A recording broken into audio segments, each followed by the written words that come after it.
Hello everyone, आज के इस वीडियो में हम डिस्कस करेंगे क्लास 12th की पॉलिटिकल साइंस की जो सेकंड बुक है उसका चैप्टर नंबर 7। देखिए, ये जो क्षेत्रीय आकांक्षाएं चैप्टर है ये बाकी चैप्टरों से बड़ा है, तो ये वीडियो है थोड़ी लंबी हो सकती है, 1 घंटे के आसपास।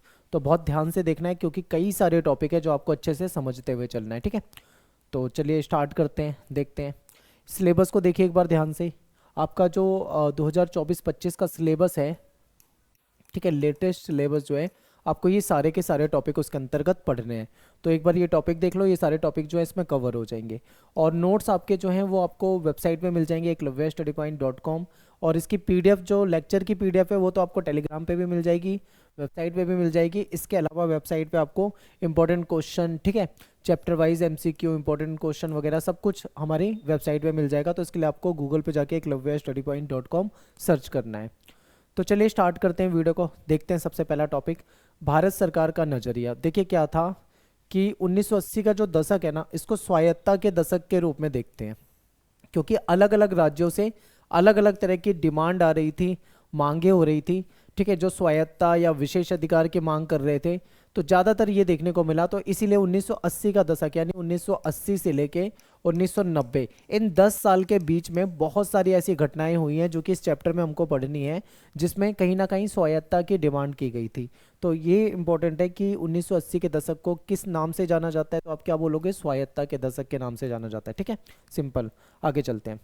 आगे देखिए, क्योंकि 10 सालों में देश के कई हिस्सों में क्या हुआ, स्वायत्तता की मांग उठ रही थी। नॉर्थ ईस्ट के राज्यों में, नॉर्थ के राज्यों में कई जगह पे ये डिमांड हुई थी। कई बार तो ऐसा भी हो गया कि संवैधानिक हदों को पार किया गया। संवैधानिक हदों को पार करने का मतलब है गैर कानूनी तरीके से कार्य करना, लड़ाई झगड़ा करना, हिंसा दंगे करना। ये चीज़ें भी देखने को मिलती है कई बार। यहाँ के लोग जो थे उन्होंने अपनी मांगों के पक्ष में हथियार भी उठा लिए। ठीक है, कुछ लोगों ने हथियार भी उठाए, हजारों लोगों की जान भी चली गई, यहाँ तक हो चुका था। और इन संघर्षों को रोकने के लिए सरकार ने क्या किया? बातचीत का रास्ता अपनाया। सरकार ने ये भी प्रयास किया कि विवाद जो है, विवाद के जितने भी मुद्दे हैं उसको संविधान के दायरे में रहकर निपटाया जाए। ठीक है, सेना के दबाव से नहीं, बल्कि संविधान में के दायरे में रहकर आपसी बातचीत के जरिए इनकी समस्याओं को सुना जाए और उसको सुलझाया जाए। ये हमारी सरकार का नजरिया था। ठीक है, अब देखो, भारत के अंदर जो क्षेत्रीय विविधता है उसका सम्मान किया जाता है। जैसे मान लो अलग अलग भाषाओं को बोलने वाले लोग रहते हैं, उनकी विचारधारा अलग है, तो सबको एक साथ लेके चला जाता है, सम्मान किया जाता है। ऐसा भारत में होता है। लेकिन अगर आप यूरोप की बात करें, ठीक है, यूरोप के देशों में, खासकर बेल्जियम या फिर अन्य कई देशों में, तो वहाँ पे आपको इस तरह की चीज़ें नहीं देखने को मिलती। ठीक है, वहाँ पे कई बार विवाद हुआ है और वो बहुत बड़े लेवल पे हुआ है। ठीक है, वहाँ की सेना तक को उसको दबाना पड़ा है। लेकिन हमारे यहाँ पे ऐसा नहीं हुआ, उसको बातचीत के जरिए सुलझा दिया गया। तो भारत का जो नज़रिया है, भारत की सरकार का जो नज़रिया है, वो बिल्कुल अलग है। तो देखिए, भारत एक ऐसा देश है जहाँ पे विविधता जो है बहुत ज़्यादा है। या आपको पता है, यहाँ पे अलग अलग धर्म के लोग रहते हैं, अलग अलग जाति में बटे हुए लोग हैं, रंग रूप अलग है, संस्कृति अलग है, भाषाएं अलग है, उनके रीति रिवाज, कल्चर, प्रथाएं सब कुछ अलग है। ठीक है, और भिन्न नज़रिया, यानी सबका जो एक एटीट्यूड है, आप ये कह सकते हो उनका नज़रिया, दृष्टिकोण जो है वो भी आपको अलग देखने को मिलेगा। ठीक है, अलग अलग नज़रिए के लोग भारत में निवास करते हैं, रहते हैं। ऐसे में कहीं कहीं पे अलगाववाद की मांग देखने को मिलती है, जैसे पंजाब में खालिस्तान के नाम से हो गया, या नॉर्थ ईस्ट के जो राज्य हैं वहाँ पे भी अलगाववाद देखने को मिलता है। कहीं पे क्षेत्रवाद दिखता है, ठीक है, जो अपने क्षेत्र को ही बेहतर मानते हैं। महाराष्ट्र में आपको ऐसा देखने को मिलेगा। क्षेत्रीय आकांक्षाएं तो उठना लाजमी है, बिल्कुल जायज़ है, क्योंकि देखो, एक ऐसा देश जो बहुत बड़ा देश हो, जिसमें बहुत बड़ी जनसंख्या हो और इतनी ज़्यादा वैरायटी हो, जब इतनी ज़्यादा वैरायटी होगी, इतनी ज़्यादा विविधता होगी, तो ये चीज़ें तो कॉमन है कि ये तो होना ही होना है, ऐसा तो होगा ही होगा। ठीक है, लेकिन हमारी जो सरकार का नज़रिया है ना, वो इसको लेकर अच्छा है। हमारी सरकार जो है वो क्षेत्रीय आकांक्षाओं को सम्मान देती है, क्षेत्रीयता और क्षेत्रवाद को बातचीत के जरिए सुलझाने का प्रयास करती है। भारत में इतनी विविधता होने के बाद भी यहाँ पे राष्ट्रवादी जो भावनाएं हैं वो लोगों के अंतर है। ठीक है, अब यहाँ पे एक दो तीन टर्म्स ऐसी आई है जो आपको समझनी है। एक तो है अलगाववाद। सबसे पहले आपको अलगाववाद समझना है। अलगाववाद का क्या मतलब होता है? अलगाववाद का मतलब ये होता है कि जब कोई राज्य, कोई स्टेट हमारे देश का अलग होने की बात करें, जैसे कश्मीर के कुछ लोग पाकिस्तान से जुड़ने की बात करते थे, ठीक है, पंजाब के कुछ लोग खालिस्तान अलग बनाने की बात करते हैं, नॉर्थ ईस्ट में भी ऐसा आपको मिजोरम वगैरह में देखने को मिला था, ठीक है, नागालैंड में देखने को मिला था। तो इसको कहा जाता है अलगाववाद, जब देश से अलग होने की बात करने लगे, ठीक है, स्टेट से अलग होने की बात करने लगे। क्षेत्रवाद में क्या होता है, अपने क्षेत्र को वरीयता देना, अपने लोगों को वरीयता देना, दूसरे स्टेट के लोगों से नफरत करना। महाराष्ट्र में आपने देखा होगा, महाराष्ट्र में उन्होंने तो ये कह दिया था कि केवल जो मराठी लोग हैं, जो महाराष्ट्र के लोग हैं, उनको ही रखा जाएगा यहाँ पे, जो यूपी और बिहार से जो मजदूर वगैरह काम करने जाते थे उनको वहां से भगाया जाएगा, ऐसा ऐसा बोल दिया गया था। इसको क्षेत्रवाद कहते हैं। अपने क्षेत्र को तो वो बेहतर मान रहे हैं, अपने क्षेत्र को, लेकिन जो दूसरे क्षेत्र हैं हमारे देश के, उसको उस तरीके से नहीं देखते। तो ये क्षेत्रवाद की भावना है। क्षेत्रीय आकांक्षाएं, ये तीसरी टर्म है। अलगाववाद समझ में आया, क्षेत्रवाद समझ में आया, क्षेत्रीय आकांक्षाएं समझिए। क्षेत्रीय आकांक्षा क्या होती है, हमारे पूरे देश में अलग अलग राज्यों से लोगों की अलग अलग प्रकार की जो डिमांड आती है, वो क्षेत्रीय आकांक्षा के रूप में हम उसको देख सकते हैं, ठीक है। इसको हम आगे और डिटेल में पढ़ेंगे जब आपको अच्छे से समझ में आएगा असम के लोग क्या डिमांड कर रहे थे, मिजोरम के लोग क्या डिमांड कर रहे थे, ठीक है, कश्मीर और पंजाब के लोगों की क्या डिमांड थी। जब आप ये सारे टॉपिक आगे जब पढ़ोगे तो आपको अपने आप समझ में आ जाएगा कि क्षेत्रीय आकांक्षाएं जो होती है वो क्या होती है। तो ये सारा क्लियर है। अब देखो आगे चलते हैं। राष्ट्रवाद जो है हमारी जनता के बीच में एकता का, कहीं ना कहीं एकता बनाए रखती है। अब लोगों के मन में क्या है, राष्ट्रवाद, यानी राष्ट्र के प्रति प्रेम की भावना है, ठीक है। अब राष्ट्र के प्रति प्रेम की भावना है लोगों के मन में, तो कहीं ना कहीं वो जोड़ कर रखती है लोगों को। यूरोप में अगर आप देखोगे तो वहां पे सांस्कृतिक विविधता जो है उसको राष्ट्र के लिए खतरे के रूप में देखा जाता है, लेकिन भारत में ऐसा नहीं है। भारत की सरकार का नजरिया अलग है। हम इस विविधता का सम्मान करते हैं, इसको खतरे के रूप में नहीं देखते, ठीक है। तो ये हमारी सरकार का नजरिया, यही हमको पढ़ना था। अब आगे समझते हैं। देखिए, भारत में विविधता का सवाल जो है उस पर लोकतांत्रिक दृष्टिकोण अपनाया गया है, सभी को समान माना गया है। लोकतंत्र में क्षेत्रीय आकांक्षाओं के राजनीतिक अभिव्यक्ति की अनुमति है, यानी किसी राज्य में किसी लोग को कोई किसी समुदाय को कुछ डिमांड चाहिए तो वो राजनीतिक रूप से कह सकते हैं, ठीक है, अपनी सरकारों से कह सकते हैं, आंदोलन कर सकते हैं, तो सरकार उसको सुनेगी। यहाँ आज़ादी है कि कोई दल यानी कि कोई राजनीतिक पार्टी क्षेत्रीय समस्या को आधार बनाकर लोगों की जो भावना है उसकी नुमाइंदगी करे, ठीक है। हमारे यहाँ पे बिल्कुल अलाउड है। आपने देखा होगा संसद में अलग अलग क्षेत्र के जो सांसद होते हैं वो अपने अपने क्षेत्र की समस्याओं को रखते हैं, ठीक है। तो यहाँ पे पूरी आज़ादी होती है कि जो उनकी क्षेत्रीय समस्या होती है उसको रखा जा सकता है। क्षेत्रीय मुद्दे जो होते हैं और समस्या जो होती है उसके प्रति सरकार को नीति निर्माण पर विशेष ध्यान दिया दिया जाता है, ठीक है। हमारी जो सरकार है वो क्षेत्रीय मुद्दे और क्षेत्रीय समस्याओं को ध्यान में रख के अपनी जो पॉलिसी होती है उसको बनाती है। कभी कभी ऐसा भी होता है कि राष्ट्रीय एकता की राह में क्षेत्रीय आकांक्षाएं भारी पड़ जाए, ऐसा हमें मिजोरम में देखने को मिला था, ठीक है। आगे हम जब मिजोरम पढ़ेंगे तब आपको अच्छे समझ में आ जाएगा। ऐसे में सरकार को सोच समझकर फैसला लेना चाहिए, कहीं ऐसा ना हो कि देश में अखंडता, देश की क्षेत्रीय जो अखंडता होती है उसको कोई खतरा हो जाए, ठीक है। इसलिए सरकार को सोच समझ के फैसला लेना चाहिए। आगे देखते हैं तनाव के दायरे। देखिए, आज़ादी के तुरंत बाद देश के सामने कुछ मुख्य समस्या थी। हमारा देश आज़ाद होता है 1947 में। अब 1947 में जब अपना देश आज़ाद हुआ तो तुरंत एक समस्या देखने को मिली, देश का विभाजन। हमने ये तो सोचा था कि देश आज़ाद हो जाएगा, पर हमने कभी ये नहीं सोचा था कि देश आज़ाद होते ही देश का बंटवारा हो जाएगा। तो एक तो समस्या भारत ने ये झेली। फिर हमारे यहाँ पे दूसरी समस्या थी देशी रियासतों की समस्या, ठीक है। अब रियासतें भी अलग अलग होना चाह रही थी, उन सभी को एक साथ लेकर आना था। ये भी हमने चैप्टर 1 में पढ़ा हुआ है, इस बुक के चैप्टर 1 में। तीसरी समस्या थी विस्थापन की। अब विस्थापन में क्या हो रहा था कि लोगों को एक जगह से दूसरी जगह पे जाना पड़ा, क्योंकि देश का बंटवारा हो गया। तो भारत की तरफ से लोगों को पाकिस्तान जाना पड़ रहा था, पाकिस्तान की तरफ से लोगों को भारत आना पड़ रहा था। तो कई तरह की समस्याएं थी उस समय देश में। तो ये आज़ादी के तुरंत बाद जो मुख्य समस्या सामने आई थी ये चीज़ें थी। इसको डिटेल में हम चैप्टर 1 में पढ़ चुके हैं। अब देश के तथा विदेश के जो पर्यवेक्षक है, जो एक्सपर्ट लोग थे, उनका ऐसा मानना था कि भारत जो है ना वो ज्यादा दिनों तक एक राष्ट्र के रूप में नहीं रह पाएगा। सबको ऐसा लग रहा था, ठीक है। क्यों लग रहा था? क्योंकि भारत में इतनी ज्यादा विविधता है, ये आपस में ही लड़ मरेंगे, ऐसा किसका कहना था? विदेशी लोग थे। इसके बाद जम्मू और कश्मीर का भी जो मामला है वो सामने आया। कश्मीर जो है भारत और पाकिस्तान के बीच में विवाद का मामला हमेशा से रहा है, आपने देखा है। कश्मीर के लोगों की जो आकांक्षाएं हैं वो कश्मीर में कहीं ना कहीं अलगाववाद की समस्या को दिखाती है, ठीक है। क्योंकि कई लोग ऐसे हैं कश्मीर में जो कहीं ना कहीं पाकिस्तान की तरफ उनका रुख देखने को मिलेगा आपको, ठीक है। नॉर्थ ईस्ट के राज्यों की अगर हम बात करते हैं, पूर्वोत्तर की, तो भारत के अंग होने पे असहमति है, खासकर नागालैंड जैसे स्टेट को आप देखोगे, सिक्किम को देखोगे, ठीक है। नागालैंड, मिजोरम अलगाववाद की मांग के रूप में कहीं ना कहीं आपको देखने को मिलेगा। इसके बारे में ना आगे पढ़ेंगे, पूरा का पूरा टॉपिक है, बहुत बड़े बड़े टॉपिक है, तो यहाँ पे आपको बेसिक इंट्रो के रूप में समझना है। अब बात कर लेते हैं साउथ की, यानी दक्षिण भारत को देख लेते हैं। दक्षिण भारत क्या है? दक्षिण भारत में आपका ये जो नीचे का हिस्सा आ जाता है, ये सारा इसमें आ जाएगा, ठीक है। दक्षिण भारत में एक आंदोलन चलता है जिसको द्रविड़ आंदोलन कहा गया। द्रविड़ आंदोलन जो था ये तमिलनाडु में हुआ था, और इसमें हिंदी भाषा का विरोध किया गया था। ये जो लोग हैं ये तमिल भाषा बोलते हैं, तो ये हिंदी का विरोध करते थे और तमिल को कहीं ना कहीं मेन भाषा के रूप में महत्व देने की ये बात करते थे, इसलिए यहाँ पे आंदोलन हुआ था। तो इसको आपको इतना ही समझना है, इससे ज़्यादा डिटेल में नहीं जाना। जो मेन टॉपिक है वो आपका जम्मू कश्मीर का है, हालांकि बहुत बड़ा टॉपिक है, क्वेश्चन इतना बड़ा नहीं आता, लेकिन फिर भी हमें क्या करना है, सब कुछ अच्छे से पढ़ना है। तो जम्मू कश्मीर आप मैप में देख सकते हो कहाँ पर है, ठीक है। भारत में जो सबसे ऊपरी हिस्सा आपको यहाँ दिखता है मैप में, ये आपका जम्मू कश्मीर वाला हिस्सा हो जाता है। इसको देख लेते हैं।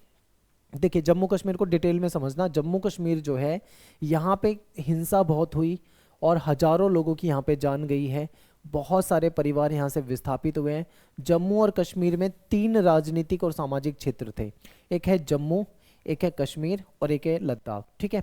अब क्या हुआ है, पहले तो ये पूरा एक कंबाइन ही होता था, लेकिन अब इनको क्या करा है, अलग कर दिया गया है। सरकार ने लद्दाख को केंद्र शासित प्रदेश बना दिया है और जम्मू कश्मीर को भी, ठीक है। लद्दाख को जम्मू कश्मीर से अलग बिल्कुल एक केंद्र शासित प्रदेश बना दिया गया है, जिसकी वजह से लद्दाख जो है वो काफी खुश है। लद्दाख इस चीज से खुश है कि उसको अलग से बना दिया गया है। क्यों?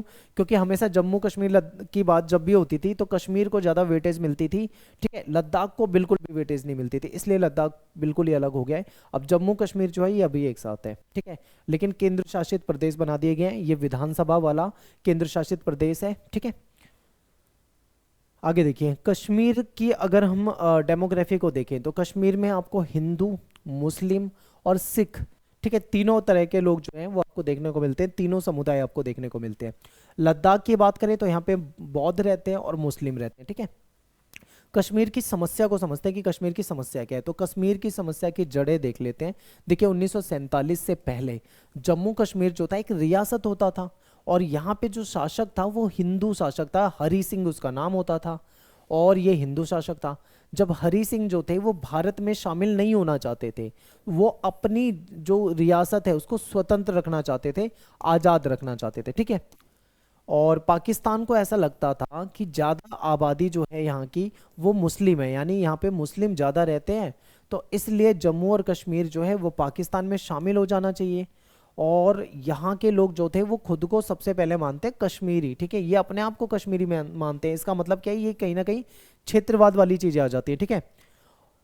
शेख अब्दुल्ला के नेतृत्व में एक आंदोलन चला। शेख ये चाहते थे कि जो राजा है, जो हरी सिंह है, ठीक है, वो अपना जो पद है उसको छोड़ दें। नेशनल कॉन्फ्रेंस नाम का एक इनका धर्मनिरपेक्ष संगठन था।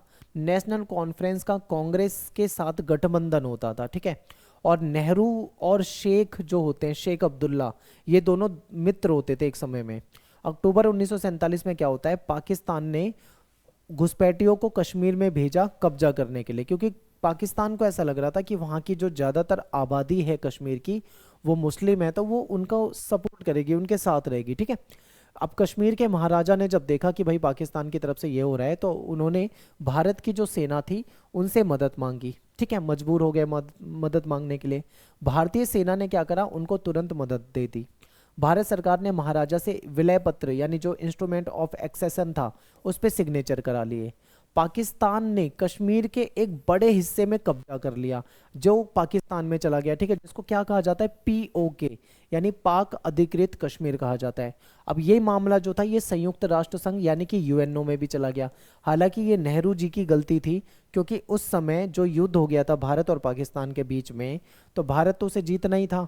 ऐसे में यूएनओ जाके गुहार लगाने की कोई जरूरत नहीं थी। हमारा वो जो क्षेत्र पाकिस्तान के कब्जे में चला गया वो तब से उनके कब्जे में है। आप सुनते हो ना कि पीओके को वापस लिया जाएगा, ऐसा कहा जाता है। ये पीओके जो है वो जम्मू कश्मीर का ही कुछ हिस्सा था जो पाकिस्तान की तरफ चला गया है।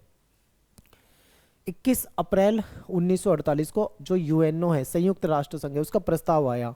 उसमें ये बातें की गई कि पाकिस्तान को अपने ठीक, वो सारे नागरिक वापस बुलाने हैं जो कश्मीर में घुस गए हैं। पहला पॉइंट ये था। फिर भारत को धीरे धीरे अपनी सेना को कम करते रहना है, ठीक है, ताकि हालात जो है सामान्य हो जाए। और वहां पे एक स्वतंत्र और निष्पक्ष जनमत संग्रह करा लिया जाए कश्मीर में कि वहां के जो लोग हैं वो क्या चाहते हैं, ठीक है, स्वतंत्र रहना चाहते हैं, भारत में रहना चाहते हैं, पाकिस्तान में रहना चाहते हैं, कुछ इस प्रकार का जनमत संग्रह की बात यहाँ पे करा दी गई थी। अब देखो, दो तरह के वर्ग है, ठीक है। आपको पता है जो जम्मू कश्मीर है उसको आर्टिकल 370 के तहत विशेष अधिकार प्राप्त थे, ठीक है, स्वायत्ता प्राप्त थी। लेकिन अब यहाँ पे दो तरह के वर्ग हैं। एक वर्ग ये ऐसा था जो कहता था कि 370 को खत्म कर देना चाहिए, क्योंकि 370 के तहत जम्मू कश्मीर जो एक अलग राज्य है, भारत के जो संविधान है उसकी सारी चीज़ें उस पर लागू नहीं होती। कहीं ना कहीं वो भारत के अन्य राज्यों से उसको डिफरेंट बना देता है और कहीं ना कहीं रोकता है भारत जैसा राज्य बनने से, ठीक है। तो कुछ लोग ऐसे थे जो कहते थे 370 से प्राप्त जो स्वायत्ता है वो तो कम है, बल्कि हमको तो और अधिक अधिकार देने चाहिए, यानी कि अलग अलग तरह की विचारधारा के लोग हैं यहाँ पे, ठीक है। ये दोनों आपको समझना है। आगे देखते हैं 2019 में क्या होता है। जम्मू कश्मीर से जो आर्टिकल 370 है उसको मोदी जी की सरकार ने क्या कर दिया, वहां से रिमूव कर दिया। इससे जो विशेष राज्य का उसको दर्जा मिला हुआ था वो खत्म हो गया। लद्दाख को बिना विधानसभा वाला केंद्र शासित प्रदेश बना दिया, ठीक है, वो पूरी तरीके से केंद्र शासित प्रदेश हो गया है। और जो जम्मू कश्मीर है इसको विधानसभा वाला केंद्र शासित प्रदेश बनाया, यानी कि केंद्र शासित प्रदेश तो रहेगा लेकिन विधानसभा वाला, यहाँ पे विधानसभा भी रहेगी, इलेक्शन भी होंगे। अभी जम्मू कश्मीर में विधानसभा इलेक्शन भी हुए हैं, जस्ट उसका रिजल्ट भी आया, ठीक है, आपने देखा होगा। 1948 के बाद से देखते हैं क्या राजनीति हुई, ठीक है। यहाँ पे ये जो मैंने आपको बता दिया ना, ये वैसे लास्ट में पढ़ना था, क्योंकि इससे पहले आपको ये 1948 से लेके पूरी स्टोरी पढ़नी है कि देश आज़ाद हुआ तब कश्मीर कैसा था, फिर धीरे धीरे धीरे धीरे कैसे आते गए, कौन सा नेता आया, वो सब कुछ पढ़ के एंड में जाके आपको ये पढ़ना था, लेकिन मैंने आपको फिर भी स्टार्टिंग में बता दिया। अब देखो 1948 से कैसी राजनीति यहाँ पे थी, इसको देखते हैं। प्रधानमंत्री बनने के बाद शेख अब्दुल्ला ने भूमि सुधार और अन्य नीतियाँ शुरू कर दी जिससे लोगों को लाभ हुआ। अब देखो जम्मू कश्मीर में जो पद होता है, ठीक है, जम्मू कश्मीर में जो मुख्यमंत्री का पद होता है, जो जैसे बाकी स्टेट में सीएम कहा जाता है, लेकिन यहाँ पे उसको पीएम कहा जाता था, यानी प्रधानमंत्री कहा जाता, ठीक है। ये जो प्रधानमंत्री है ना, ये जम्मू कश्मीर के प्रधानमंत्री हैं, ठीक है। लेकिन कभी ऐसा होता है किसी स्टेट का प्रधानमंत्री हो, ऐसा तो होता ही नहीं। प्रधानमंत्री तो देश का होता है, राज्य में तो मुख्यमंत्री होता है, लेकिन वहां पे प्रधानमंत्री का पद होता था, उसको प्रधानमंत्री के नाम से जानते थे। तो प्रधानमंत्री बनने के बाद जो शेख अब्दुल्ला थे, जो कि नेहरू के मित्र थे, इन्होंने भूमि सुधार के काम शुरू कर दिए जिससे कि जनता को लाभ हुआ। लेकिन कश्मीर के दर्जे पर उनकी स्थिति के विषय में उनके और केंद्र सरकार के बीच में मतभेद बढ़ता रहा, ठीक है। हालांकि ये कांग्रेस के सपोर्टर थे, कांग्रेस के समर्थन से थे, लेकिन इनके बीच में विवाद हो गया। फिर उन्हें 1953 में क्या हुआ, विवाद इतना ज्यादा बढ़ गया था कि 1953 में उनको पद से हटा दिया गया, ठीक है, पदच्युत कर दिया गया। आपकी किताब में ऐसे कुछ वर्ड लिखा होगा, यानी उनको पद से हटा दिया गया। कई वर्षों तक कैद करके उनको रखा गया और इसके बाद इसके बाद के नेतृत्व को उतना लोकप्रिय समर्थन नहीं मिला, क्योंकि जो शेख अब्दुल्ला थे ना, वो कश्मीर में थोड़ी उनकी मतलब अच्छी रेपुटेशन थी, इसलिए उसके बाद जो नेता है उनको वो वैल्यू नहीं मिली। 1953 और 1974 की बीच का जो समय था, इसमें कांग्रेस पार्टी ने क्या करा, राज्य की नीतियों को पूरी तरीके से प्रभावित किया। नेशनल कॉन्फ्रेंस जो कि शेख अब्दुल्ला की पार्टी थी, अब वो शेख अब्दुल्ला के बिना एक धड़ा जो है कांग्रेस का एक्टिव समर्थन के साथ कुछ समय तक सत्ता में रहा और बाद में कांग्रेस में मिल गया। अब यहाँ पे एक चीज समझना है कि जो नेशनल कॉन्फ्रेंस है, ठीक है, शेख अब्दुल्ला वाली और कांग्रेस, ये गठबंधन में है। अब नेशनल कॉन्फ्रेंस के शेख अब्दुल्ला को तो इन्होंने मान लो जेल में डाल दिया, नजरबंद कर दिया, तो इसके बाद जो नेशनल कॉन्फ्रेंस के अन्य लोग हैं वो कांग्रेस के साथ मिलकर सत्ता में रहे, ठीक है, ये बताया गया है। इस प्रकार कांग्रेस को राज्य पर सीधा नियंत्रण मिल गया था। और 1965 में जम्मू कश्मीर के संविधान के प्रावधान में एक परिवर्तन किया गया। वो परिवर्तन ये था कि राज्य के प्रधानमंत्री का पद नाम जो है वो बदलकर मुख्यमंत्री कर दिया गया। अब समझ में आया आपको? जैसे कि हमारे सभी स्टेट में सीएम होते हैं, चीफ मिनिस्टर होते हैं, मुख्यमंत्री होते हैं, ऐसे जम्मू कश्मीर में मुख्यमंत्री नहीं होते थे, वहाँ के मुख्यमंत्री को प्रधानमंत्री कहा जाता था। लेकिन 1965 में बाद में चेंजेस किया गया संविधान में, अब प्रधानमंत्री नहीं, वो मुख्यमंत्री कहलाएगा, ठीक है, ये कर दिया गया। आगे देखते हैं। इसके बाद जो कांग्रेस है उसके गुलाम मोहम्मद सादिक जो है उनको यहाँ का सीएम बना दिया गया। 1974 में इंदिरा गांधी आती है, ठीक है। इंदिरा गांधी जब आई तो उन्होंने शेख अब्दुल्ला के साथ एक समझौता करा। ये वही शेख अब्दुल्ला है जिनको इन्होंने जेल में डाला हुआ था। फिर राज्य के मुख्यमंत्री उनको बना दिया। यानी कि कभी ऐसा हुआ था कि शेख अब्दुल्ला से कांग्रेस के बीच में नहीं बनी, मिसअंडरस्टैंडिंग हो गई या जो भी हो गया, उसकी वजह से उन्होंने उनको जेल में डाल दिया, सीएम पद से हटा दिया। लेकिन इंदिरा गांधी आती हैं तो वापस से समझौता करके उनको वापस से क्या बना देती है, सीएम बना देती है। उन्होंने नेशनल कॉन्फ्रेंस को दोबारा से जीवित किया, ठीक है, जिसने 1977 के विधानसभा चुनाव में बहुमत प्राप्त करा। क्योंकि 1977 में जब चुनाव होते हैं और नेशनल कॉन्फ्रेंस की तरफ से वो शेख अब्दुल्ला आ जाते हैं, क्योंकि ये फेमस थे, इनको सब जानते थे, तो कहीं ना कहीं इसको सपोर्ट अच्छा मिलता है और वहां पे वापस से इनको बहुमत मिल जाता है। ठीक है, फिर देखो क्या होता है, पूरी स्टोरी समझनी है। शेख अब्दुल्ला ने 1982 में 1982 में इनका निधन हो जाता है और नेशनल कॉन्फ्रेंस जो है उसका का नेतृत्व जो है उनके बेटे करते हैं, फारूक अब्दुल्ला, और इनको वहां का सीएम बना दिया जाता है। जल्दी राज्यपाल के द्वारा उनको भी पद से हटा दिया जाता है। ठीक है, और नेशनल कॉन्फ्रेंस से अलग हुआ एक गुट छोटे समय के लिए सत्ता में आता है। अब इनको भी हटा दिया, यानी कभी उनके जो पिता के साथ होता था वैसा ही इनके साथ भी किया गया। केंद्र सरकार के हस्तक्षेप से फारूक अब्दुल्ला की सरकार जो थी उसको हटाने के बाद कश्मीर में कहीं ना कहीं लोगों के मन में नाराजगी हुई। ठीक है, वहाँ के लोग नाराज हुए। फिर सशस्त्र विद्रोह होता है वहाँ पे, उसको समझते हैं। तो देखिए, ये तो वातावरण जो था, इसमें 1987 के विधानसभा चुनाव होते हैं। सरकारी जो परिणाम होते हैं उसमें नेशनल कॉन्फ्रेंस और कांग्रेस को बहुत ज़्यादा अच्छी सीटें मिलती है, जीत दिखाई जाती है। फारूक अब्दुल्ला जो है वो मुख्यमंत्री के रूप में वापस लौट जाते हैं। ठीक है, ऐसा माना गया था कि संपूर्ण चुनाव जो प्रक्रिया थी उसमें कहीं ना कहीं गड़बड़ी हुई है, घोटाला किया गया है। 1989 तक राज्य एक पृथक कश्मीर राष्ट्र बनाने को लेकर उग्रवादी आंदोलन के कब्जे में चला जाता है। अब यहाँ पे क्या होता है, एक नई चीज़ शुरू होती है। अभी तक तो आप ये मेन चीज़ें समझ रहे थे कि भाई शेख अब्दुल्ला था, उनको हटाया गया, किसी और को लाया गया, फिर उनकी डेथ हो जाती है, उनके बेटे को सीएम बनाया जाता है, फिर उसको हटाया जाता है, ये सब चल रहा था। लेकिन 1989 में क्या होता है, एक नया मुद्दा आ जाता है कि राज्य, मतलब एक अलग राज्य, यानी कश्मीर को एक अलग राज्य बना दिया जाए, भारत से अलग कर दिया जाए। कुछ इस तरीके से अलगाववाद वाली बातें चलती हैं। इन विद्रोहियों को पाकिस्तान से सपोर्ट मिलता है, कहीं ना कहीं पाकिस्तान पैसा, आर्थिक, हर तरह की चीज़ें, इनको हथियार वगैरह सब दे रहा होता है। कई वर्षों तक कश्मीर में राष्ट्रपति शासन चला और यहाँ पे सेना और इनके बीच में ऐसा चलता रहा। 1990 का जो पूरा समय था वो जम्मू और कश्मीर ने विद्रोहियों के हाथ में सेना की कार्रवाई से असाधारण हिंसा यहाँ पे देखने को मिली। यानी कि सेना और उग्रवादियों के बीच में चलता रहा, जिसकी वजह से वहाँ के लोगों को भी नुकसान हुआ। राज्य में 1996 में जाकर फिर से विधानसभा के चुनाव हुए, जिसमें फारूक अब्दुल्ला के नेतृत्व वाली जो नेशनल कॉन्फ्रेंस थी, ठीक है, और कश्मीर का जो क्षेत्रीय स्वायत्ता की मांग करते हुए वापिस से सत्ता में आती है, दोबारा से इनको सत्ता मिल जाती है। और फिर 2002 में जम्मू और कश्मीर राज्य में दोबारा से चुनाव होते हैं। यहाँ पे नेशनल कॉन्फ्रेंस को बहुमत नहीं मिलता है। ठीक है, इसकी जगह पे वहीं की एक पार्टी होती है पीडीपी, ठीक है, पीपल्स डेमोक्रेटिक पार्टी, इसको कहीं ना कहीं समर्थन मिल जाता है। तो अब क्या था, अभी तक आपने देखा नेशनल कॉन्फ्रेंस प्लस कांग्रेस, इनकी सरकार चली आ रही थी, अभी तक हमने ये देखा। लेकिन अब पीडीपी प्लस कांग्रेस की सरकार बनी, क्योंकि नेशनल कॉन्फ्रेंस को इस बार वोट उतने नहीं मिले थे। ठीक है, आगे देखो क्या होता है।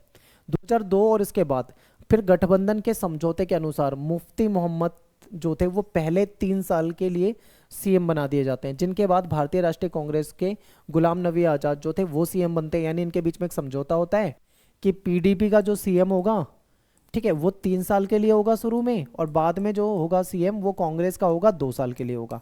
तो 3 साल के लिए तो भाई ये मुफ्ती मोहम्मद जो थे ये बन जाते हैं सीएम, उसके बाद 2 साल के लिए बनते हैं गुलाम नबी आज़ाद जो कि कांग्रेस की तरफ से होते हैं। और 2008 में फिर यहाँ पे क्या लगा दिया जाता है, राष्ट्रपति शासन लगा दिया जाता है। यहाँ पे बार बार राष्ट्रपति शासन लग रहा था, इसके कारण ये अपना जो कार्यकाल है उसको पूरा नहीं कर पाते हैं। फिर उसके बाद अगला चुनाव होता है 2008 में, नवंबर दिसंबर में, ठीक है, और नेशनल कॉन्फ्रेंस और भारतीय राष्ट्रीय कांग्रेस की सरकार बन जाती है, एक मिलीजुली सरकार। फिर 2009 में उमर अब्दुल्ला जो थे उनके नेतृत्व में सत्ता में दोबारा से आ रहे हैं। फिर देखो क्या होता है, फिर राज्य को लगातार हुर्रियत कॉन्फ्रेंस के द्वारा पैदा की गई गड़बड़ियों का सामना करना पड़ता है। हुर्रियत जो थे वहाँ पे कट्टरपंथी संगठन है जो कि कहीं ना कहीं वहाँ के लोगों को भड़काता है और वहाँ पे दंगे वगैरह करवाता है। ठीक है, तो 2014 में राज्य में फिर से चुनाव होते हैं, जिसमें पिछले 25 सालों से सबसे ज़्यादा मतदान हुआ, जिसमें पीडीपी की जो मुफ्ती मोहम्मद सईद थी ये नेतृत्व में कहीं ना कहीं आती है और बीजेपी के साथ सरकार बनाती है। ठीक है, तो अभी तक आपने क्या देखा, नेशनल कॉन्फ्रेंस प्लस कांग्रेस, इनकी सरकार थी। फिर एक बार आपने ये भी देखा पीडीपी प्लस कांग्रेस, यही देखा आपने आज तक। लेकिन 2014 के चुनाव में थोड़ा सा अलग हो जाता है, पीडीपी के साथ आ जाती है बीजेपी, ये सरकार बना लेती है। ठीक है, महबूबा मुफ्ती वाली जो ये पीडीपी पार्टी है इसकी बात कर रहे हैं। और मुफ्ती मोहम्मद सईद के निधन के बाद उनकी जो बेटी थी महबूबा मुफ्ती, वो यहाँ पे सीएम बन जाती है और ये पहली महिला सीएम थी, ठीक है, जम्मू कश्मीर के लिए। अब देखो आगे क्या होता है। फिर महबूबा मुफ्ती के कार्यकाल में वहाँ पे फिर से दंगे वगैरह ये सारी चीज़ें होने लग जाती है, बाहरी तनाव ज़्यादा बढ़ने लग जाता है। तो 2018 में क्या होता है, बीजेपी जो होती है वो अपना समर्थन जो है वो खींच लेती है वापस, तो फिर से वहाँ पे उनकी सरकार गिर जाती है और राष्ट्रपति शासन लग जाता है। इसके बाद 2019 में जम्मू कश्मीर में पुनर्गठन होता है और कहीं ना कहीं जो आर्टिकल 370 था उसको समाप्त कर दिया जाता है। ठीक है, इसको वापस से पुनर्गठित किया जाता है और 2 केंद्र शासित प्रदेश बना दिए जाते हैं। जो जम्मू कश्मीर लद्दाख मिलाकर जम्मू कश्मीर हो रहा था, अब उसको 2 हिस्सों में बांट दिया। एक हो गया जम्मू एंड कश्मीर और दूसरा हो गया लद्दाख। ठीक है, दोनों ही केंद्र शासित प्रदेश हैं। एक ये विधानसभा वाला केंद्र शासित प्रदेश है और ये बिना विधानसभा वाला। ठीक है, तो इस तरीके से इसको बना दिया जाता है। जम्मू कश्मीर तथा लद्दाख में भारत में जो बहुलवादी समाज है ये आपको दिख सकता है, क्योंकि यहाँ पे केवल सभी प्रकार के धार्मिक, सांस्कृतिक और भाषाई, जातीय और जनजातीय विविधता देखने को मिलती है, बल्कि यहाँ पे विविध प्रकार की जो राजनीतिक और विकास की आकांक्षाएं ये भी आपको कहीं ना कहीं देखने को मिलती है। तो एक अच्छा एग्जाम्पल आप इसको मान सकते हो। तो यहाँ पे अपना जम्मू कश्मीर का टॉपिक था जो खत्म हो जाता है। यहाँ से कोई इतना बड़ा क्वेश्चन आता नहीं है जितना हमने ये पढ़ा है, अब्दुल्ला परिवार, फिर बाद में क्या होता है, फिर वो नेशनल कॉन्फ्रेंस, पीडीपी, इतना नहीं आता पेपर में। ठीक है, लेकिन फिर भी अपने को पढ़ना था, जो आपके एनसीईआरटी में दिया है मैंने पढ़ा दिया है। क्वेश्चन कैसे आएंगे मैं इंपॉर्टेंट क्वेश्चन की जब सीरीज लाऊंगा वहां पे करा दूंगा। अगला टॉपिक है पंजाब। पंजाब में भी कुछ ऐसा ही रहता है, लेकिन पंजाब को मैं आपको और शॉर्ट में पढ़ाऊंगा ताकि आपको और अच्छे समझ में आए। देखिए, पंजाब एक ऐसा राज्य था जो कि बहुत बड़ा क्षेत्रफल में था। पंजाब से, ठीक है, पंजाब से पंजाब तो हुआ ही, इससे एक हरियाणा अलग हो जाता है और इसी से अलग हो जाता है हिमाचल प्रदेश। तो ज़्यादातर बच्चे ये जानते होंगे कि पंजाब और हरियाणा अलग हुए हैं, लेकिन बहुत सारे बच्चे हो सकता है ये ना जानते हो कि हिमाचल प्रदेश भी इन्हीं से अलग हुआ है, ये याद रखना है। और पंजाब का एक और हिस्सा था जो कि पाकिस्तान में चला जाता है। ठीक है, पाकिस्तान में भी कुछ पंजाब का हिस्सा, यानी पंजाब कितना बड़ा स्टेट था कि उससे आपने पंजाब भी बना दिया, हरियाणा भी बना दिया, हिमाचल प्रदेश भी बना दिया और उसका कुछ हिस्सा पाकिस्तान में भी चला गया। तो ये था पूरा। ठीक है, तो पंजाब से हरियाणा और हिमाचल प्रदेश बने। 1966 में राज्य पुनर्गठन हुआ था यहाँ पे। और यहाँ 1920 के दशक से एक पार्टी है जिसका नाम है अकाली दल, इसका गठन हुआ था और अकाली दल ने पंजाब सूबे का गठन के लिए आंदोलन चलाया था। ठीक है, क्योंकि यहाँ पे अकाली दल को ज़्यादा समर्थन प्राप्त है। पंजाबी भाषी सूबे में सिख लोग जो है वो बहुसंख्यक हैं, तो सिख जो है वो कहीं ना कहीं अकाली दल वगैरह का समर्थन करते थे। ठीक है, अब थोड़ा सा राजनीतिक संदर्भ में इसको देखते हैं, पंजाब को समझने की कोशिश करते हैं। अकाली दल ने क्या किया, 19 बार सरकार बनाई थी। एक तो 1967 में बनाई थी और दूसरी 1977 में बनाई थी, और दोनों बार जो सरकार बनाई थी वो गठबंधन वाली सरकार बनाई थी। केंद्र सरकार ने क्या करा, अकाली दल की जो सरकार थी उसके कार्यकाल से पहले ही उसको बर्खास्त कर दिया। ठीक है, अकाली दल को हिंदुओं का कम समर्थन प्राप्त था, क्योंकि अकाली दल जो थी वो सिख, ज्यादातर सिख लोग जो थे उनका ही समर्थन इसको ज्यादा मिला हुआ था। सिख समुदाय जो था वो भी जाति में बटा हुआ था, वर्गों में बटा हुआ था। कांग्रेस को अकालियों से ज्यादा समर्थन प्राप्त था। ठीक है, यहाँ पे कांग्रेस को ज्यादा समर्थन प्राप्त है अकालियों से। 1970 में क्या हुआ, अकालियों के एक तबके ने पंजाब के लिए स्वायत्ता की मांग कर दी कि भाई पंजाब को कुछ विशेष अधिकार चाहिए, वो तो हमको चाहिए। इसके लिए इन्होंने आंदोलन भी कर दिया। ठीक है, फिर इसके बाद आनंदपुर साहिब प्रस्ताव जो होता है ये याद रखना है, ये आपके पेपर में आता है, इंपॉर्टेंट क्वेश्चन है, ये ज्यादातर पेपर में पूछा जाएगा। तो देखिए, ये जो प्रस्ताव था इसमें क्या हुआ था, जो क्षेत्रीय स्वायत्ता है इसकी मांग की गई थी। केंद्र राज्य के संबंध जो है इसको प्रभावित करने की मांग की गई दोबारा से। ठीक है, कहीं ना कहीं उसको दोबारा से उसकी व्याख्या करने की मांग की गई। सिखों के वर्चस्व का ऐलान हुआ कि भाई पंजाब जो है वो सिखों का है और सिखों का यहाँ पे वर्चस्व है, इस तरीके की बातें की गई। और इसे एक अलग सिख राष्ट्र के मांग के रूप में भी देखा गया है। कई बार इसको ऐसा भी देखा जाता है कि ये जो है ये अलग सिख राष्ट्र बनाना चाहते थे। ठीक है, इस प्रस्ताव का सिख समुदाय पे कोई बहुत ज़्यादा असर नहीं हुआ था। ठीक है, इसका काफ़ी कम असर है। और 1980 में अकाली दल की जो सरकार है उसको बर्खास्त कर दिया गया और अकाली दल ने क्या किया, पंजाब तथा पड़ोसी राज्यों के बीच में पानी का जो बंटवारा था उस मुद्दे को लेकर भी इन्होंने आंदोलन चला दिया। फिर क्या क्या होता है आगे समझिए। अब यहाँ पे हिंसा शुरू हो जाती है पंजाब के अंदर। पंजाब में हिंसा जो होती है, एक लंबे समय तक यहाँ पे हिंसा चली। तो देखिए आंदोलन जो था इन्होंने किया था, उसने विद्रोह का रूप ले लिया।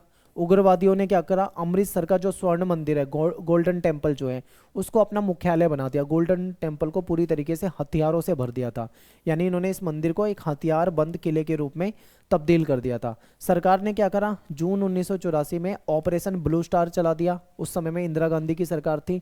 ऑपरेशन ब्लू स्टार के तहत इनको जो ये स्वर्ण मंदिर था उसको वो उग्रवादियों से छुड़वाना था, ठीक है। तो सरकार ने क्या करा, उग्रवादियों को वहां से भगा दिया। लेकिन इसमें जो स्वर्ण मंदिर है उसको भी नुकसान हो गया, क्योंकि भाई गोलियां चलेगी तो कुछ नुकसान तो होगा ही। जिससे जो सिख लोग थे वो भड़क गए। उन्होंने कहा कि भाई हमारे मंदिर पे तुमको हमला नहीं करना चाहिए था, और इससे हमारी धार्मिक जो भावनाएं हैं, गोल्डन टेम्पल जो था इनका, इनकी धार्मिक भावनाएं आहत होती है, ऐसी इन्होंने बात कर दी। तो सिख इस बात से बहुत नाराज हुए थे, ठीक है। कुछ दिन के बाद क्या हुआ, उस ऑपरेशन ब्लू स्टार का बदला लिया गया। तो 31 अक्टूबर 1984 को इंदिरा गांधी जो थी, उनके दो जो बॉडीगार्ड थे, अंगरक्षक थे, जो कि सिख थे, उन्होंने उनको गोली मार के उनकी हत्या कर दी। इसको ऑपरेशन ब्लू स्टार का बदला माना गया। इंदिरा के अंगरक्षक ने इस घटना से जो अंगरक्षक जो थे, उन्होंने उनकी जब हत्या करी तो उसके बाद पूरा देश शोक में डूब गया, क्योंकि देश की प्राइम मिनिस्टर मारी गई थी। तो दिल्ली और यूपी में हिंसा शुरू हो गई। सिखों को ढूंढा गया और ढूंढ ढूंढ के उनको मारा गया, ठीक है। सबसे ज्यादा जो था सिख मारे गए थे दिल्ली में। उस समय ऐसा हो रहा था कि ये कांग्रेस के खुले समर्थन से हो रहा था, ठीक है। कांग्रेस ने खुला समर्थन दिया था, भाई जहां सिख हैं मारो। दिल्ली में उनकी जो टायर होते हैं, टायर जला जला के उनके कंधों पे, सिर पे फेंके गए थे, ठीक है। सिख जो थे अपने बाल कटवा कटवा के छिप रहे थे, इस तरीके से उन्हें छिपना पड़ा। जो भी मतलब घर में सिख होता था उसको मार दिया जाता था, ये हाल हो गया था। और 2005 में संसद में मनमोहन सिंह जो हैं प्राइम मिनिस्टर जो थे, इन्होंने अफसोस भी इस घटना के लिए जताया था, ठीक है। तो ये हुआ था सिखों के साथ। फिर बात करते हैं शांति की ओर। 1984 के चुनाव के बाद सत्ता में आते हैं नए प्रधानमंत्री, जो कि राजीव गांधी थे। राजीव गांधी ने नरमपंथियों से बातचीत की शुरुआत कर दी, और 1985 में इनके बीच में एक समझौता होता है, जिसको पंजाब समझौता के नाम से भी जाना जाता है, लोंगोवाल समझौता के नाम से भी जाना जाता है, ठीक है। तो इसमें अकाली दल की तरफ से थे हरचंद सिंह लोंगोवाल, और कांग्रेस की तरफ से थे राजीव गांधी। इन दोनों के बीच में एक समझौता हुआ था, ठीक है, जिसे पंजाब समझौते के नाम से भी जाना जाता है। इसमें कुछ बातें रखी गई थी। इसमें क्या कहा गया था कि चंडीगढ़ जो है, ठीक है, ये पंजाब को दे दिया जाएगा। पंजाब जो है हरियाणा के बीच में जो सीमा विवाद है उसको सुलझाने के लिए एक आयोग बना दो, क्योंकि पंजाब हरियाणा के बीच में सीमा विवाद है, तो इसको सुलझा लिया जाएगा, ठीक है। पंजाब हरियाणा और राजस्थान के बीच में जो नदी जल बंटवारे को लेकर जो विवाद रहता है, इसके लिए एक न्यायाधिकार यानी एक ट्रिब्यूनल बिठा दिया जाए। फिर उग्रवाद से प्रभावित जो लोग हैं, जिनको बहुत नुकसान हुआ है, उनको मुआवजा दे दिया जाए। पंजाब में जो विशेष सुरक्षा बल अधिनियम लगा हुआ था, इसको भी वहां से हटा लिया जाए, रिमूव कर दिया जाए। तो ये कुछ बातें हुई थी उन दोनों के बीच में समझौते के दौरान, ठीक है। लेकिन समझौते के बाद भी इन सब चीज़ों पे अमन कायम नहीं हुआ, वैसे ही चलता रहा। हिंसा लगभग 10 वर्ष तक चलती रही। अकाली दल जो था वो धीरे धीरे बिखरने लगा। 1992 में पंजाब में चुनाव हुए तो केवल 24% लोगों ने वोट करा, क्योंकि वहाँ पे इतनी हिंसा थी, लोग घर से निकले ही नहीं। उग्रवाद को सेना ने दबा दिया, लेकिन जनता ने अनगिनत दुख वहाँ पे उठाए थे, ठीक है। जनता ने बहुत सारे दुख वहाँ पे उठाए थे। 1990 के दशक के मध्यवर्ती वर्षों में देखें तो 1995 के आसपास से जाके पंजाब में शांति बहाल हुई। 1997 में दोबारा से चुनाव होते हैं। अकाली दल बादल, ठीक है, जो बादल वाला गुट है, और भाजपा, ये सत्ता में आती है, ठीक है, यानी कि बीजेपी प्लस अकाली। अब अकाली दल में कौन सा गुट, बादल वाला, ठीक है, ये सत्ता में आते हैं। और टेलीग्राम ग्रुप जरूर ज्वाइन करना, इसकी जो पीडीएफ है आपको टेलीग्राम पे मिल जाएगी, ठीक है। आगे चलते हैं, अभी खत्म नहीं हुई वीडियो। अब बात कर लेते हैं नॉर्थ ईस्ट के, ठीक है। पंजाब हो गया, कश्मीर हो गया, ये समझ लिया आपने। अब नॉर्थ ईस्ट में देखते हैं, नॉर्थ ईस्ट में भी यही चला। नॉर्थ ईस्ट के इधर के जो राज्य हैं, यहाँ पे देखते हैं क्या क्या होता है। पूर्वोत्तर राज्य, 1980 के दशक में क्षेत्रीय आकांक्षाएं जो थी वो उभर कर सामने आई। 7 राज्य होने के कारण इनको 7 बहनें कहा जाता है, क्योंकि वहाँ पे 7 स्टेट है, इसलिए इसको 7 बहनों के नाम से जाना जाता है। इस क्षेत्र की जो सीमाएं हैं वो चाइना से, म्यांमार से, बांग्लादेश से, इन सब क्षेत्रों से लगती है, इन देशों से लगती है, ठीक है। ये जो क्षेत्र है, ये भारत के लिए दक्षिण पूर्व एशिया का प्रवेश द्वार कहा जाता है। दक्षिण पूर्व एशिया कौन सा, वही जो आपने पढ़ा होगा आसियान वाला, जिसमें Indonesia, Malaysia, Philippines, Singapore, Thailand, ये सब आपने पढ़ा था। तो उधर की तरफ जाने के लिए नॉर्थ ईस्ट है उसका कहीं ना कहीं प्रवेश द्वार के रूप में जाना जाता है। अब त्रिपुरा जो है, त्रिपुरा, मणिपुर, मेघालय, यहाँ पे खासी पहाड़ी क्षेत्र है, ठीक है। और ये अलग अलग रियासतें होती थी। खासी पहाड़ी क्षेत्र मतलब यहाँ की जो जनजाति वगैरह उससे रिलेटेड है ये। आज़ादी के तुरंत बाद क्या होता है, भारत संघ में इनको शामिल किया गया था। पूर्वोत्तर राज्य में बड़े स्तर पर राज्य का पुनर्गठन हुआ था। तो यहाँ पे आपको क्या क्या याद रखना है ये समझिए। देखिए यहाँ पे 7 राज्य हैं, इसलिए इसको 7 सिस्टर कहा जाता है, 7 बहनें कहा जाता है, ठीक है। ये जो क्षेत्र हैं यहाँ पे क्या है, ये अलग अलग कभी रियासतें होती थी, लेकिन बाद में इनको क्या किया गया, अलग राज्य बना दिया गया, ठीक है। यहाँ पे बड़े लेवल पे जो बड़े लेवल पे क्षेत्रीय जो क्षेत्र हैं उनका पुनर्गठन किया गया था, ठीक है। नागालैंड जो था 1963 में राज्य बना था। मेघालय, मणिपुर, त्रिपुरा की बात करें तो ये 1972 में स्टेट बनाए गए थे। अरुणाचल प्रदेश, मिजोरम जो है 1987 में राज्य बनाए गए थे। पूर्वोत्तर राज्य भारत के राज्यों का विकास उतना नहीं हो पाया, नॉर्थ ईस्ट के जो राज्य हैं उसका विकास उतना नहीं हो पाया जितना कि आपको नॉर्थ इंडिया या साउथ इंडिया की तरफ दिखेगा। ये इलाका जो शेष भारत है उससे कहीं ना कहीं अलग थलग आपको दिखाई देता है, ठीक है। तो इसलिए यहाँ पे विवाद भी जो है वो ज़्यादा है। अब यहाँ पे लोग करते हैं स्वायत्तता की मांग, क्योंकि इनको चाहिए विशेष अधिकार। तो देखिए मणिपुर, त्रिपुरा को अगर हम छोड़ दें तो आज़ादी के वक्त पूरा इलाका जो था असम कहलाता था, ठीक है। बड़ा एरिया होता था। असम जो सरकार थी, यहाँ पे आपको समझना है, वो जो गैर असमी लोग थे, यानी जो वहाँ पे असमी लोग नहीं रहते थे, गैर असमी लोग, उन पे जबरन असमी भाषा थोप रही थी। अब उन पे अस्मित थोप रही थी तो इसका ये लोग क्या करते थे, विरोध कर रहे थे, स्वायत्तता की मांग करने लगे। यहाँ पे बहुत विरोध प्रदर्शन हुआ, बहुत सारे दंगे हो गए। जनजातीय समूह के नेता जो थे वो असम से अलगाव चाह रहे थे कि भाई हमें असम से अलग कर दिया जाए, हम इनकी असमी को नहीं स्वीकार कर सकते। फिर इन लोगों ने क्या करा, एक ईस्टर्न इंडियन जो ट्राइबल यूनियन है इसको बना लिया, ठीक है। ट्राइबल जो जनजाति लोग होते हैं उनका एक संगठन बना लिया गया इन्होंने, इनके द्वारा। फिर इसी को और बड़ा कर दिया गया 1960 में। इसका नाम हो गया ऑल पार्टी हिल्स, ठीक है, इसमें बदल गया। इसने क्या मांग रखी थी ये समझना है। इसने मांग रखी कि असम से अलग एक जनजातीय राज्य इनके लिए बनाया जाए, यानी ये असम से अलग होना चाहते हैं, इनके लिए जनजातीय राज्य बना दिया जाए। इसी को कहा जाता है अलगाववाद, ठीक है, इसी को कहा जाता है क्षेत्रवाद। सरकार ने एक ही जगह पर कई जनजातीय राज्य बना दिया। अब सरकार ने ये देखा कि यहाँ तो भाई बोडो, डोगरी, कई तरह की जनजाति वगैरह रहती है, खासी, ठीक है। तो अब क्या है, सबके लिए अलग अलग स्टेट बनाना तो पॉसिबल नहीं है। तो इन्होंने क्या करा, इन्होंने कई सारे क्षेत्रों में के अंदर भी स्वायत्तता दे दी, जिले बना दिए, और कुछ तो स्टेट भी बना दिए। तो यहाँ पे इन्होंने इनके लिए अलग अलग क्षेत्र बनाए। तो असम को इन्होंने तोड़ा, असम से बना दिया मेघालय, ठीक है। असम को तोड़ के बना दिया मिजोरम, असम को तोड़ के बनाया इन्होंने अरुणाचल प्रदेश। तो इस तरीके से उन्होंने उस असम को बड़ा स्टेट जो होता था छोटा कर करके तोड़ तोड़ के ये बना दिया। लेकिन उसके बाद भी मांग होती गई। अब इन्होंने सोचा कि भाई इतनी सारी डिमांड हो रही है, 3 स्टेट बना दिया मान लो। अब ये थोड़ी है कि 10-20 लोग डिमांड कर रहे हैं तो 10-20 स्टेट बना देंगे, ये तो पॉसिबल नहीं है। तब उन्होंने जिले लेवल पे भी उनको क्या करा, स्वायत्तता दी। तो देखिए त्रिपुरा और मिजोरम जो थे इनको भी राज्य का दर्जा दे दिया गया था। 1972 में पूर्वोत्तर का जो नॉर्थ ईस्ट का जो पुनर्गठन था वो हो चुका था, लेकिन यहाँ पे स्वायत्तता की मांग जो थी वो खत्म नहीं हुई। असम के जो बोडो हो गए, करबी हो गए, दिमसा हो गए, ये सारे समुदाय हैं, ये जनजातियां हैं वहाँ की, ये अपने लिए अलग अलग राज्य की मांग कर रहे थे। जनमत तैयार किया गया, बहुत बड़े लेवल पे आंदोलन चलाए गए, विद्रोह कार्यवाही हुई, लड़ाई झगड़ा हुआ, ठीक है। लेकिन सरकार के लिए पॉसिबल नहीं था कि वो छोटे छोटे राज्य बनाती जाए। अब मान लो नॉर्थ ईस्ट में जो 7 राज्य आप देख रहे हो, वहाँ पे अगर मान लो इतनी डिमांड होए, वहाँ पे 70 राज्य थोड़ी बना देगी सरकार, तो पॉसिबल नहीं था छोटे छोटे राज्य बनाना। तो सरकार ने क्या करा, इनको राज्य में ही रखकर कि तुम जहाँ रह रहे हो वहीं रहो, तुम्हारा जिला ही बना देते हैं और उसको स्वायत्तता दे देते हैं। उससे तो वो भी खुश हो गए और सरकार का भी काम चल गया। फिर देखते हैं, थोड़ा सा अलगाववादी आंदोलन को समझते हैं, क्योंकि मिजोरम वाला जो टॉपिक है ये आपको अच्छे से समझना है, यहाँ से आपके पेपर में क्वेश्चन आता है, ठीक है। मिजोरम, इसको देखते हैं। अलग देश की मांग से देश की अखंडता को खतरा था। इस मांग से निपटना जो था वो बहुत मुश्किल था। नॉर्थ ईस्ट के दो राज्य में अलगाववादी जो आंदोलन थे इसकी मांग हुई थी।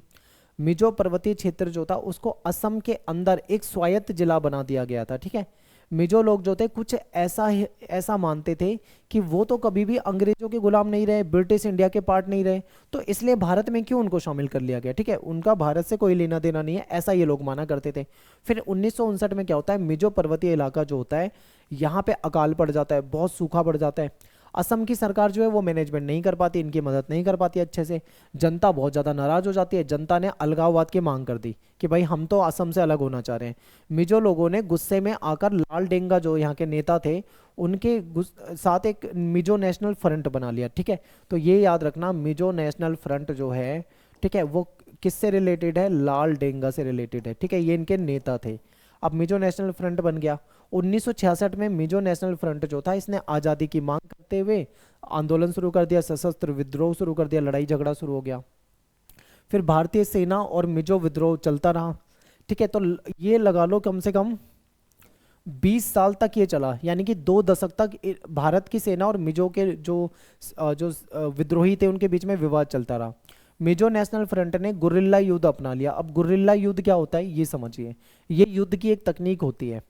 गुरिल्ला युद्ध में क्या होता है, ये मतलब इसके कोई नियम नहीं होते। जैसे मान लो कोई जंगल में से जा रहा है, पेड़ पे ये बैठे रहेंगे लोग छुप के, जैसे कोई जाएगा उस पर पत्थर फेंकना शुरू कर देंगे, तीर चलाना शुरू कर देंगे, या मान लो कहीं गड्ढा खोद दिया, उस पर पत्ते वत्ते बिछा लिए, किसी को पता नहीं है, वो जा रहा है, पैर रखा और सीधा गड्ढे में चला गया। ये तकनीक होती है युद्ध की, इसको गुरिल्ला युद्ध कहा जाता है। इसमें बहुत अलग अलग तरीके से मार दिया जाता है, किसी को जला दिया जाता है, ठीक है, ये होता है।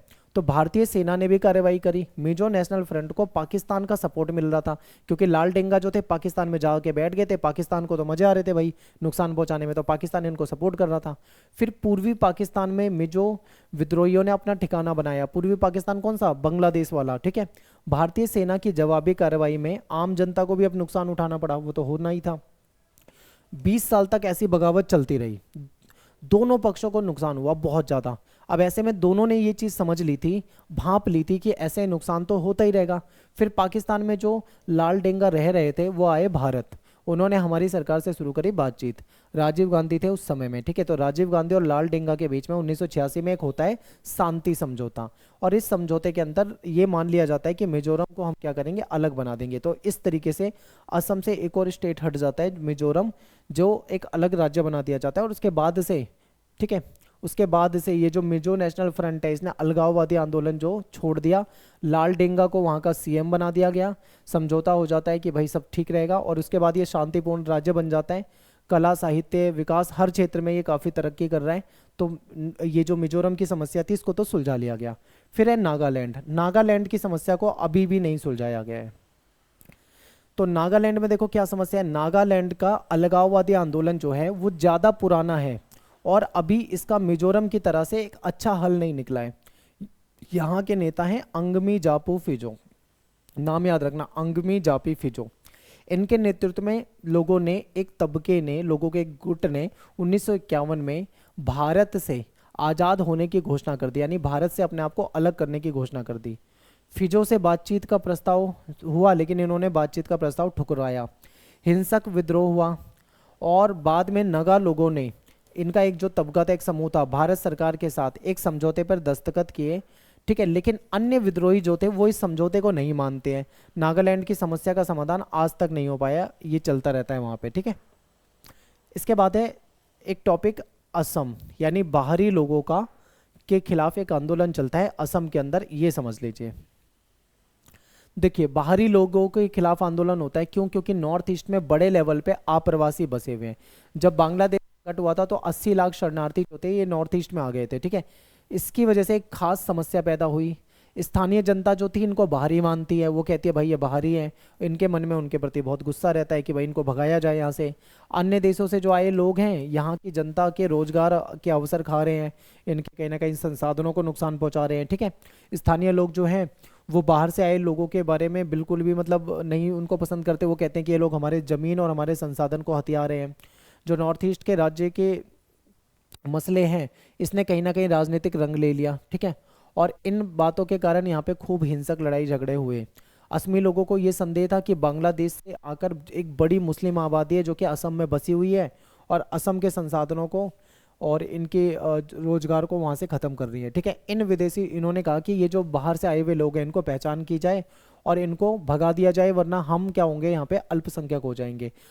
असम जो है एक ऐसा स्टेट है जहाँ पे तेल, चाय, कोयले, इन सब के भंडार हैं, लेकिन फिर भी वहाँ पे बहुत ज़्यादा गरीबी है। और गरीबी का कारण ये माना जाता है कि बाहर के लोग जो है वो आए हुए हैं, यहाँ के जो प्राकृतिक संसाधन है उसको यहाँ से बाहर भेज रहे हैं, इसके कारण ये सब हो रहा है। ठीक है, तो ये विरोध हुआ। फिर 1979 में एक जो यूनियन है जिसको ऑल असम स्टूडेंट यूनियन कहा जाता है, स्टूडेंट का संगठन है, इसने जो विदेशी हैं उनके विरोध में आंदोलन चला दिया। आसू एक छात्र संगठन है, इसका जुड़ाव किसी राजनीतिक पार्टी से नहीं था। ठीक है, आंसू का आंदोलन जो था वो अवैध जो अप्रवासी है उनके खिलाफ था। बंगाली और अन्य लोगों के दबदबे और मतदाता सूची में जो लाखों अप्रवासी जो है इलीगल रूप से उनके जो नाम दर्ज हो गए वोटर लिस्ट में, उसको हटाने के लिए आंदोलन था। आंदोलन की मांग क्या थी कि 1951 के बाद जितने भी लोग असम में आकर बसे हैं उन सबको वहां से बाहर भेज दिया जाए। इस आंदोलन को पूरे असम का क्या मिला, समर्थन मिल गया। आंदोलन के दौरान हिंसक और त्रासद घटनाएं होने लगी, बहुत सारे लोगों की जान चली गई, धन और संपत्ति का नुकसान उठाना पड़ा लोगों को। आंदोलन के दौरान रेलगाड़ियों की जो आवाजाही थी वो रोक दी गई, कहीं ना कहीं तेल शोधक जो कारखाने हैं उसकी आपूर्ति भी रोकने की कोशिश की गई। 6 साल की लगातार अस्थिरता रही असम में। इसके बाद राजीव गांधी और जो आंसू के नेता है इन्होंने बातचीत शुरू करी। 1985 में एक इनके बीच में समझौता हुआ।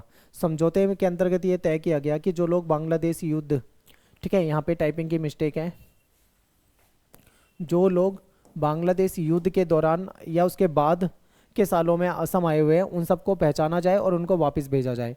आंदोलन की कामयाबी के बाद आंसू जो संगठन था, ठीक है, असम गण संग्राम परिषद, ये मिल गए और इन्होंने एक राजनीतिक पार्टी बना ली, अपनी क्षेत्रीय पार्टी असम के अंदर। इस पार्टी को कहा जाता है असम गण परिषद।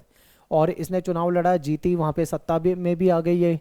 और सत्ता में किस वादे के साथ आई थी कि विदेशी लोगों की समस्या को सुलझाया जाएगा, पहचान के उनको वापस भेजा जाएगा, एक स्वर्णिम असम का निर्माण किया जाएगा। ठीक है, एक अच्छा असम बनाया जाएगा। ये इन्होंने क्या करी थी, बातें कही थी। ठीक है, तो यहाँ पे अपना जो चैप्टर है खत्म हो जाता है। आई होप आपको समझ में आया होगा। ये चैप्टर जो है बाकी चैप्टर से काफ़ी बड़ा है लेकिन इंपॉर्टेंट है। तो वीडियो पसंद आए तो लाइक कर देना। मेरा नाम सत्येंद्र प्रताप है, आप मुझे इंस्टा पे फॉलो कर सकते हो। एकलव्य स्टडी पॉइंट जो है ये मेरा यूज़र नेम है। ठीक है, मिलते हैं आपसे नेक्स्ट वीडियो में। Thanks for watching. जय हिंद, जय भारत। ठीक है।